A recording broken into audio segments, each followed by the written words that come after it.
So every single time you write down a task on your daily to-do list, you are actually, like, statistically increasing the odds that you are going to feel like a total failure by 5 p.m. Oh, absolutely. Which is wild, right? Because we think of these task lists as, I don't know, these benign, helpful productivity tools. But neurologically speaking, the traditional, linear top to bottom list is basically a custom-built psychological torture device. It really is. And it creates this fascinating paradox that we're going to get into today. Yeah. Because the entire act of writing tasks down, this whole premise of task management that we've been sold for decades, it's supposed to make our minds feel lighter. Right, the whole offloading thing. Exactly. It's marketed as an offloading process. Sure. You get the swirling chaos out of your brain, you put it onto a piece of paper, and you're supposed to feel relief. Yeah. But for the vast majority of people, just the sheer act of looking at that list in the morning induces a massive cortisol spike. The externalization of our responsibilities, it frequently makes us feel heavier, like burdened and completely overwhelmed before we've even typed our very first email of the day. I mean, I see this play out in my own life literally every single day. I wake up, I'm feeling relatively optimistic, I've got my coffee in hand, and then I open my task manager app. Oh, the dreaded app. Right. And before my eyes have even focused on the actual words, my body physically reacts. I let out this heavy, involuntary sigh. Your body knows what's coming. It totally does. The optimism just evaporates because I am staring at this monolithic block of text that represents all my obligations. So our mission for this deep dive is to really tear apart that sinking feeling. Let's do it. We are looking at some incredible source material today that completely dismantles the traditional to-do list. It exposes the hidden psychological traps built right into its very structure. And we're not just going to leave you with the problem, obviously. No. We're going to explore this really tangible, tactile four-quadrant method. It uses analog tools like actual physical sticky notes and massive whiteboards.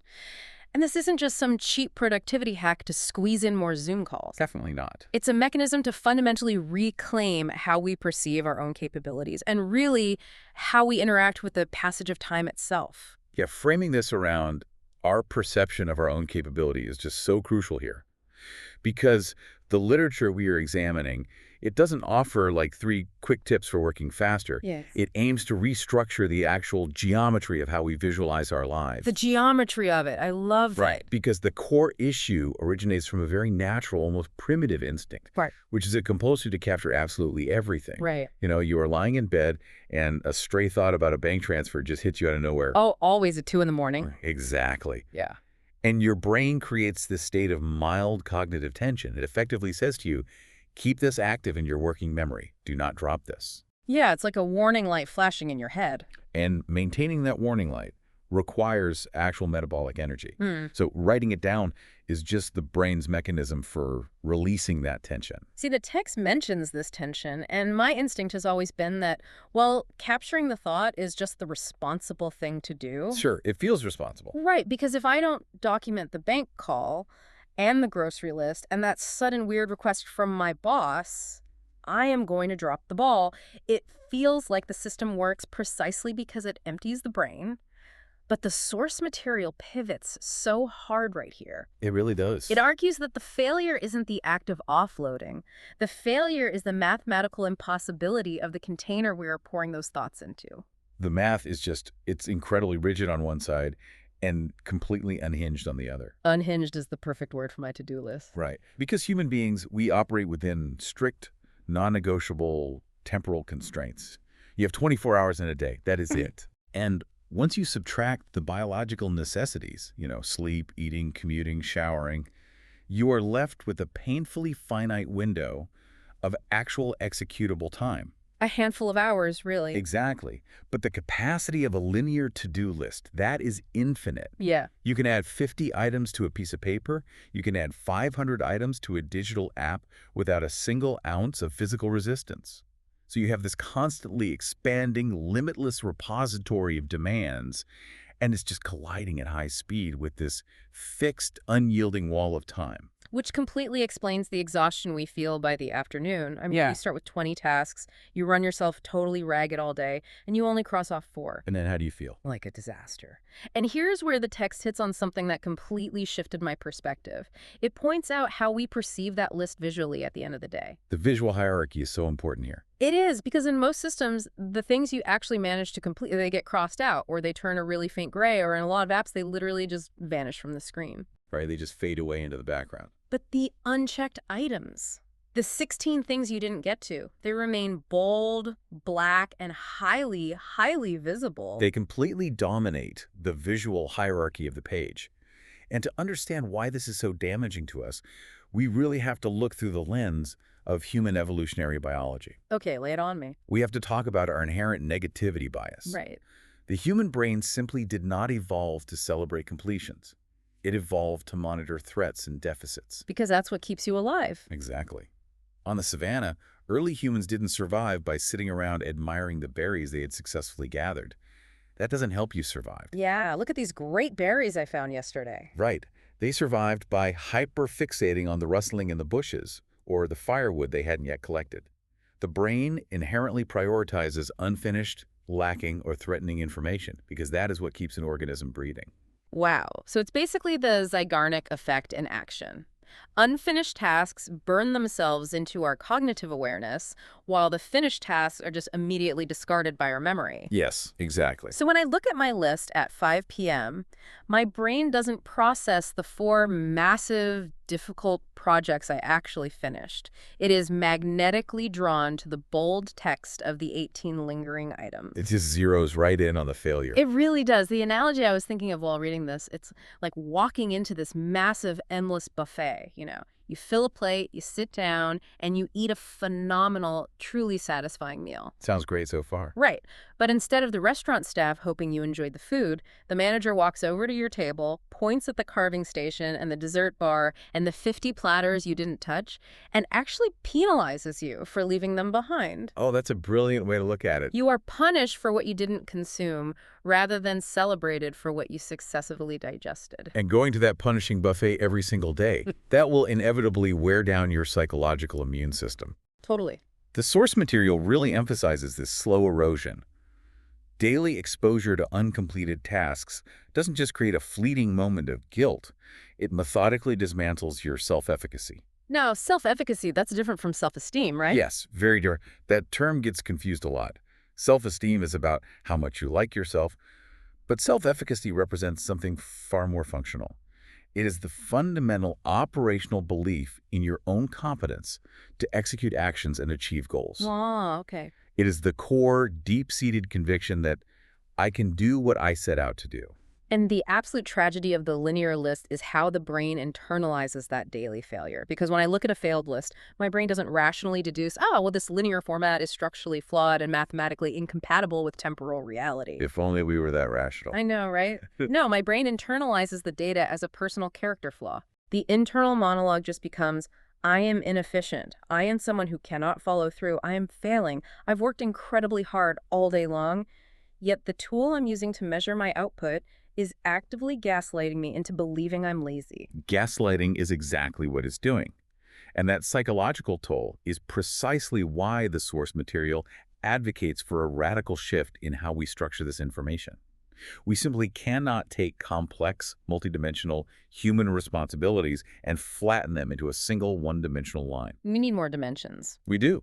The remedy requires adding geometry to our thinking. We have to change the actual shape of the list itself. So the methodology begins by taking a black piece of paper or a whiteboard and drawing a large cross right down the middle, creating a 2-axis system. Okay, so we're looking at a vertical axis that represents importance and a horizontal axis representing urgency, which creates 4 distinct quadrants.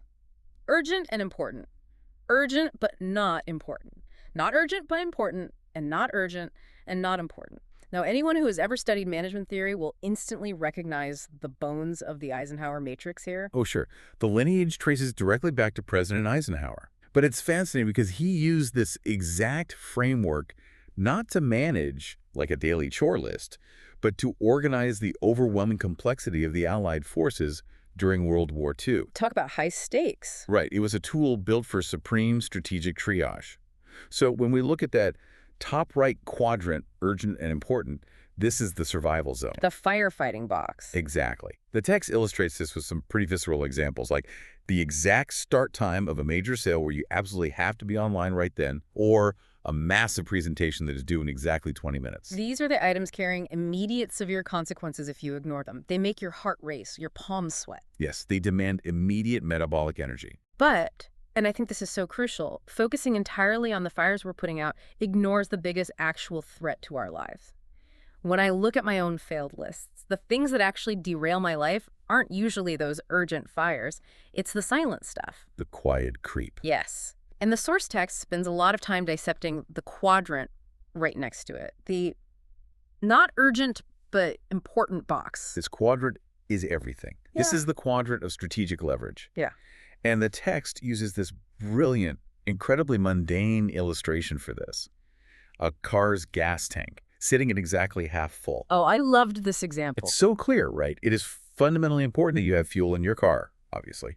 However, when you are sitting at half tank, there are no flashing warning lights on the dashboard. The car drives perfectly fine. There is zero immediate urgency attached to the task of refilling it today. Right. I can completely ignore it. I can drive right past the gas station on my way home, and there are absolutely no immediate consequences.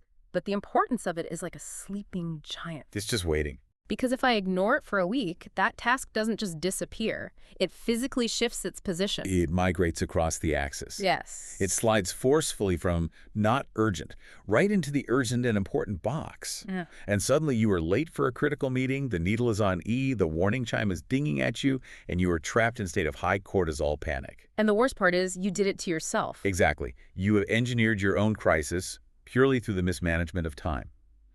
And this is where drawing that physical cross becomes so transformative.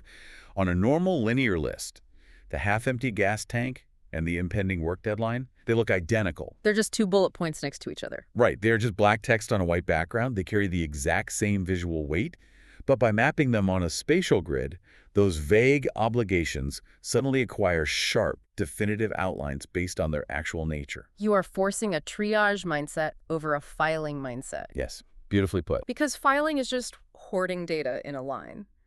But triage demands that you evaluate the actual metabolic cost and the future impact of every single task.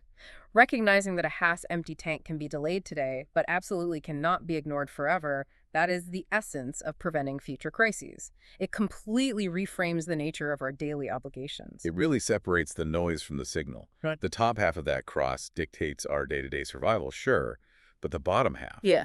that dictates the overall quality and trajectory of our lives. Which naturally leads us into the quadrant that the source material identifies as the most insidious and honestly the most difficult to manage. The dreaded fourth box. The not urgent and not important box. For a long time, looking at this matrix, I really didn't understand why this box even existed in the framework. I mean, if something isn't urgent and it isn't important, why would it ever make it onto my radar in the first place, let alone onto a piece of paper? That's a very logical question. But the answer is that human behavior isn't entirely logical. It's heavily driven by inertia and this kind of subconscious seeking. The text catalogs what actually lives in this space. It's checking smartphone notifications compulsively. It's aimless internet browsing. It's doom scrolling. It's these habituated tasks we perform simply because the neural pathways in our brains are just deeply, deeply worn. We just do them on autopilot. Exactly. Yeah. These are activities completely devoid of deadlines and totally absent of value. And when sociologists and productivity researchers conduct these rigorous time audits, where they ask people to track literally every minute of their day, the subjects are universally stunned. Oh, I bet. They are shocked by how much of their finite, precious existence is swallowed whole by this specific quadrant. It's the phantom power drain. Yes. Expand on that. Like if you leave a television or a microwave plugged into the wall, even when the appliance is completely turned off, it continues to draw this small, steady trickle of electricity from the grid. Right. It's an invisible hemorrhage on your home's energy supply. You don't see the meter spinning frantically, but you absolutely pay for it at the end of the month. That is a perfect analogy. And in this context, you pay for it at 11 p.m. when you are lying in bed, staring at the ceiling, wondering where your entire evening just evaporated to. You're just left with that empty feeling. But, you know, the text introduces a nuance here that really surprised me. It actually argues that these activities, the scrolling, the aimless browsing, they're not inherently toxic. No, they aren't. And the differentiating factor here is intentionality, Right. because the human brain simply cannot sustain intense, focused cognitive labor indefinitely. We require decompression. If you have been engaged in, deep analytical work for 4 straight hours, and you consciously decide, you know what, I am going to lie on this sofa and scroll through social media for 20 minutes just to let my prefrontal cortex cool down. I'm going to turn my brain off on purpose. Exactly. That is a deliberate choice. You are utilizing that activity as a specific tool for rest and mood regulation. And in that specific context, it is a net positive. It serves a real biological purpose. So the toxicity only emerges when it operates as an unconscious reflex. Like, when I hit a minor roadblock in a really difficult document I'm writing, and without even making a conscious decision, my fingers just command tab over to a news site. I'll read 3 full articles before I even realize I've completely abandoned my work. Your brain just took the path of least resistance. It becomes a massive problem when these phantom activities steal time without my explicit permission. So the question becomes, how do we disarm a subconscious reflex? Well, the source text advocates for a deeply counterintuitive approach here. It says you must physically write these time-wasting habits down. Which feels so weird to do. It does. You literally write, scroll social media for 30 minutes on a sticky note, and you stick it right there in that 4th quadrant. Because usually we hide our vices. We relegate them to the shadows because we feel a lot of shame about them. Yeah, we don't want to admit we do it. But the act of bringing them into the light neutralizes their power to operate covertly. By writing it down, you force it out of the realm of unconscious reflex and into the realm of visible, tangible reality. You transform a shadowy impulse into a categorized object. Exactly. You have essentially pulled the plug out of the wall, stopping that phantom power drain, because you are reclaiming your active agency over the action. Wow. We're taking this very abstract psychological theory and anchor it directly in the physical world. And this is where the deep dive takes its most fascinating turn for me, because the text argues fiercely against digital execution of this system. It really goes after the tech. It does. All our slick apps, our beautifully synchronized cloud calendars, our frictionless interfaces. The text suggests these are actually accelerating our sense of overwhelm. To truly activate this 4-quadrant method, it says we have to return to analog tools. We are talking about physical, brightly colored sticky notes. It is a profound critique of modern digital architecture. I mean, the entire technology industry is completely obsessed with removing friction. Everything has to be seamless. Right. Every UI update, every new feature, it's designed to make actions instant, seamless, and completely effortless. But the source material posits that task management actually requires friction to function properly. Okay, unpack that, because that sounds crazy at first. It does, but think about it. Using physical sticky notes rather than a digital matrix, or even writing directly on a whiteboard with a dry erase marker is essential because tasks are fluid. They shift realities. Like the gas tank. Yes. Returning to that half-empty gas tank, if you ignore it for 3 days, its reality morphs from not urgent to urgent. Now, if you were using a whiteboard marker, you have to stop, find the eraser, wipe it away, deal with the smudge, and rewrite it in the new box. It's annoying. Exactly. But sticky notes provide this perfect modular adaptability. You simply grasp the paper, peel it off the board, and physically relocate it to its new reality. The modularity makes total sense, but the text highlights a specific physical property of the sticky note that I found just absolutely brilliant. It isolates the actual chemical adhesive on the back of the paper. The fading glue. Yes, because as you peel a sticky note off the wall and you move it to a different quadrant, and then perhaps you move it again a few days later, that glue degrades. It breaks down. The physical stickiness weakens. The corners of the paper start to curl up. Eventually, it might just flutter off the board onto the floor, and most people would view that as a defect of cheap stationery, like, oh, I need to buy better sticky notes. But the text frames it as a paramount feature. Fading glue is a mechanism for truth. It is. It really is. Contrast the fading glue with a digital task manager. In an app, deferring a task is completely 100% frictionless. You can swipe a task from today to tomorrow with a micromillimeter movement of your thumb. A tiny little swipe. You can do this 50 times in a row without expending a single calorie of real energy. Because there is zero physical resistance, the digital environment actively encourages endless, thoughtless shuffling. You can perpetually defer an obligation without ever being forced to confront why you were avoiding it in the first place. Oh man, I have absolutely dragged the exact same digital task across my calendar for a solid month. It just becomes white noise to me. It just blends into the background. But in the physical world, the degradation of that adhesive introduces what I like to call a categorization toll booth. I love that phrase. You have to pay a microtax of mental and physical energy every single time you want to move that note.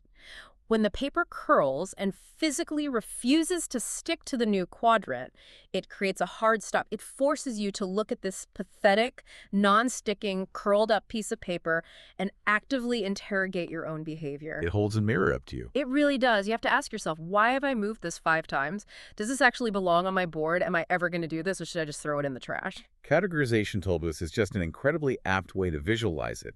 The physical degradation of the object forces cognitive engagement. The friction demands intentionality. And, beyond the friction itself, the text explores the neurological impact of the aesthetics of the tools. Right, the stationery itself. Yes. It actively advocates for selecting stationery that brings you actual, genuine, joy-like specific colors of paper, or a high-quality pen that just feels really good in your hand. Which I have to admit sounds a bit frivolous at first glance, like we're just playing Office or something. It sounds totally trivial until you examine the associative memory of the brain. Think about where your digital task management lives.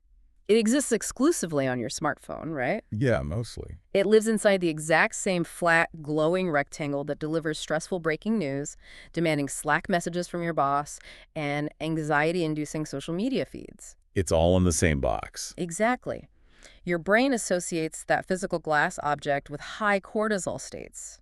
So by separating your tasks into the physical world and choosing objects that offer a really pleasing tactile experience, you are fundamentally rewiring the emotional context of the work. You're changing the vibe. You are replacing dread with a sense of grounded, tactile play. You are lowering the neurological barrier to entry. It's basically the psychological difference between, eating a hastily microwaved meal while standing hunched over the kitchen sink versus taking 3 minutes to plate the exact same food, sit down at a real table, and use proper silverware. Yes, the nutritional content is identical. Totally identical. But the environmental context completely alters how your body digests and experiences that meal. Absolutely. And this focus on the tactile physical experience reaches its absolute peak at the final stage of the task life cycle, the actual moment of completion. This is where the digital world just completely and utterly fails us. It fails so hard. Let's really dissect the phenomenology of completing a task digitally. What happens? You tap your screen, a little pixel changes from an empty circle to a green check mark, or maybe the line of text just simply vanishes. Pink. It's gone. The physical interaction lasts perhaps 1/10 of a second. There's zero haptic depth to it. It leaves absolutely no lingering sensory impression on your nervous system. It feels incredibly hollow. I mean, I can check off 10 things on my app in a row, and my brain doesn't register a true sense of victory. It just feels like I'm performing digital janitorial work. There's no weight to the accomplishment. And that hollowness is a biological mismatch. Our brains did not evolve to interpret changing pixels on a screen as a completed cycle of labor. Human neurology evolved through manipulating physical objects in three-dimensional space. Right. Building things, Yeah. moving things. Exactly.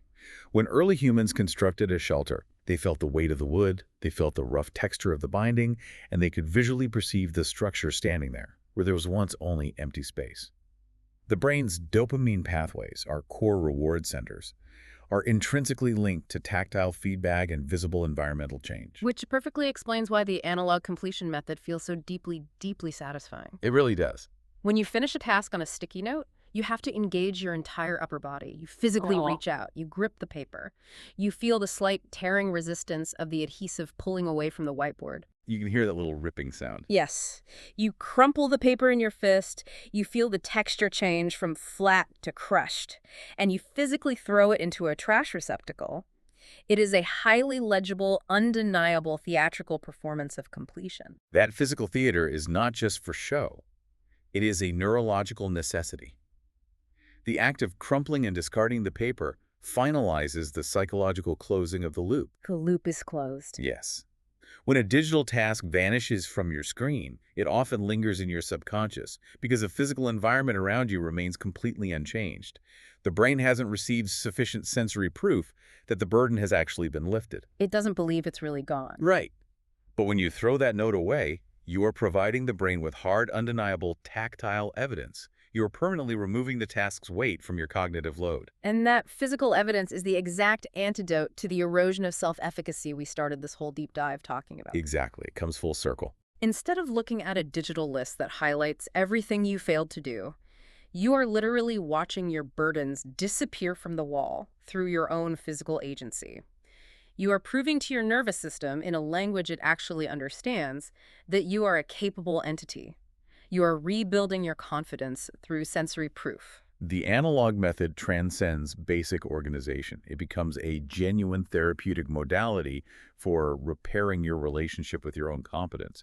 And once you have established this tactile feedback loop for your daily obligations, the source material introduces a massive shift in scale. This part blew my mind. It suggests taking this exact same four-quadrant geometry and applying it to a massive life-size whiteboard. So we're zooming way out from the microscopic view of, what do I need to do before lunch, to a macroscopic view of what is the current architecture of my entire existence. The whole picture. We are taking the same cross-importance on the vertical, urgency on the horizontal, but we are replacing things like buy groceries and send memo with macro life domains. You populate this massive board with long-term goals, key relationships, health markers, and long-term career trajectories. And when people execute this macro audit, it invariably exposes deep systemic imbalances that the daily linear list is specifically designed to obscure. It hides the truth. It really does. Yeah. A linear list only shows you what is screaming the loudest right now. But a spatial matrix, that shows you the entire landscape. And let's be honest, the landscape is usually terrifying. It can be a real shock. The text notes a very specific recurring pattern when people build their life board for the first time. The urgent and important box is completely overrun by work tasks. It is just this dense, overlapping cluster of yellow paper representing project deadlines, client demands, and quarterly reviews. Just a mountain of work. But meanwhile, the truly foundational elements of a human life, physical health, marriages, raising children, personal fulfillment, they are scattered so sparsely across the bottom quadrants, and often they are shoved entirely into the not urgent and not important corner. It forces a really harsh confrontation with reality. I mean, why do health and deep relationships naturally gravitate toward the bottom of the board? The structural reality of modern life is that personal domains rarely possess hard external deadlines. Right. A corporate structure manufactures artificial urgency constantly. Your manager mandates that a spreadsheet is due Thursday at 3 p.m. There are immediate, visible consequences for failing to deliver that, but your cardiovascular health does not send you a calendar invite. No, it doesn't. Your marriage does not issue a quarterly performance deadline. Because life lacks artificial urgency, if you rely on a system that prioritizes the urgent, which again is the default setting of every linear to-do list work, will systematically devour every single ounce of your bandwidth. The urgent will always assassinate the important. Every time. And this is exactly why the sheer physical scale of the whiteboard is non-negotiable here. If you attempt a life audit on the 6-inch screen of your smartphone, you are peering through a keyhole. You can only view one isolated segment at a time. You can't see the systemic failure when you're zoomed in that close. Standing in front of a wall-sized whiteboard, though, forces a physical reckoning. It acts as an intentional disruption of your daily busyness. You can't ignore it when it's 3 feet wide. Right. You cannot avert your eyes from a massive physical cluster of work obligations completely dwarfing a solitary, fading sticky note that represents your family. The physical space forces you to reconcile how you are actively allocating the finite energy of your life. That reconciliation is rarely comfortable. In fact, it's highly emotional. Very. The source text spends significant time detailing the emotional turbulence of interacting with this board. Because it is highly visual, it triggers acute psychological reactions based purely on the volume of notes present. It identifies two extreme states, beginning with what we can classify as the anxiety of the void. The anxiety of the void. This is so relatable. This is what happens when you look at your board and there are very few items on it. You've cleared the top quadrants and suddenly you are staring at mostly empty white space. And instead of feeling relief, the modern professional often experiences a sudden, intense wave of panic. The empty space triggers severe cognitive dissonance. The individual looks at the blank board and immediately begins to question their own worth. The internal narrative just spirals. I must be forgetting something massive. I'm not doing enough. My colleagues are drowning in meetings, and my board is empty. I am falling behind. We have a pathological relationship with empty time. I know people, and I mean, I have absolutely done this myself, who will artificially invent tasks just to populate the board. But we all do it. We will find a hallway closet to reorganize, or a minor, pointless email thread to obsess over, simply because the act of moving paper around makes us feel valuable. We are literally using our stress levels as a resume of our self-worth. And undoing that requires deconstructing a massive amount of societal conditioning. Since the Industrial Revolution and accelerating heavily into our current knowledge economy, we have culturally conflated busyness with importance. Busyness equals value. Exactly. We treat exhaustion as a status symbol. If you are exhausted, well, you must be a vital asset to the tribe. When our systems actually work and we manage to generate free time, we panic because we have lost the ability to exist without actively producing capital. Which is so sad. But the text offers a really vital reframing for the anxiety of the void. It insists that an empty board is not a symptom of irrelevance. A sparse board usually indicates that you are operating with ruthless efficiency. You're doing right. Right. You have successfully triaged the noise, you've discarded the phantom drains, and you are focusing exclusively on the essential. That empty white space isn't a terrifying void, it is the ultimate luxury. It is the space to think, to strategize, or to simply exist without the guilt of unproductivity. But on the flip side, we must also address the polar opposite of the void. The condition where the board is completely obscured by notes. The text describes this as the suffocation of clutter. Just a wall of paper. When every single quadrant is overflowing, the visual noise becomes deafening. The sheer volume of paper triggers a paralyzing effect on the brain. This brings us right back to that heavy sigh we talked about in the very first minute. When you stand in front of a chaotic explosion of neon paper, the instinct is to just abandon the system entirely and go numb. Just walk away. So if someone is standing in front of that paralyzed board right now, what is the emergency protocol? How do they escape that suffocation? The protocol is remarkably specific and, again, very physical. When you are paralyzed by visual clutter, you do not attempt to reorganize the important tasks.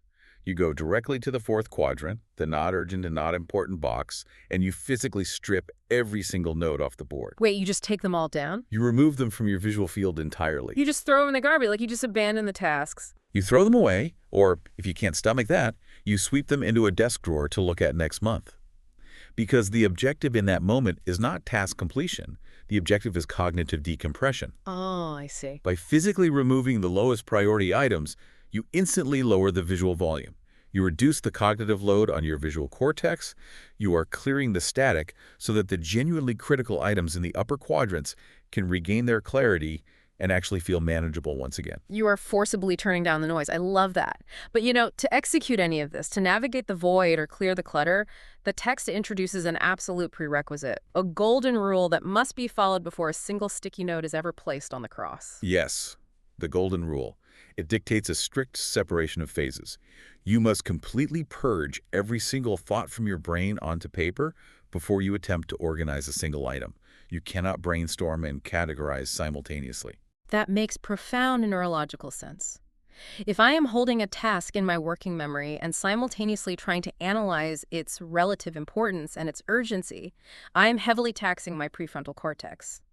I am creating the exact cognitive bottleneck the entire system is designed to prevent. Precisely.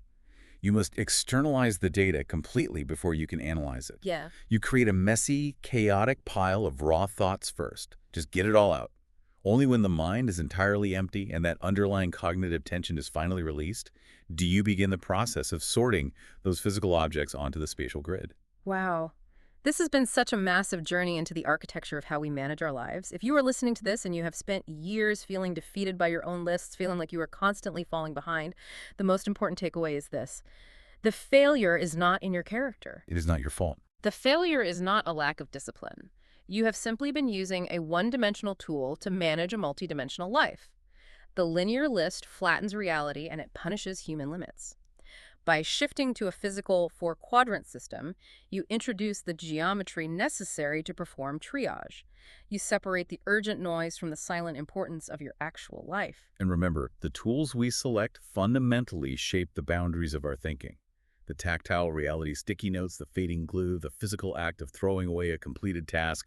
These are not just, organizational quirks. They are mechanisms that respect the biological reality of how human beings actually process information and experience reward. As we wrap up today, there is one final, larger implication from this text that I really want you to carry with you. We have spent an hour dissecting the hidden value of fading adhesive and the necessity of physical movement. And it forces a radical questioning of our broader environment. It really makes you look around at everything else. Because we exist in a culture that worships digital efficiency.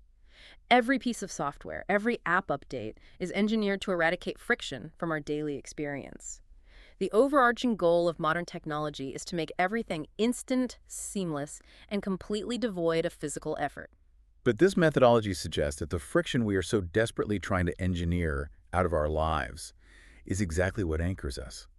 What if a purposeful, well-managed life actually requires intentional friction? Intentional friction. Yes, the slight resistance of peeling a note, the visual toll booth of a curling edge of paper, the physical exertion of walking across a room to throw away a completed thought.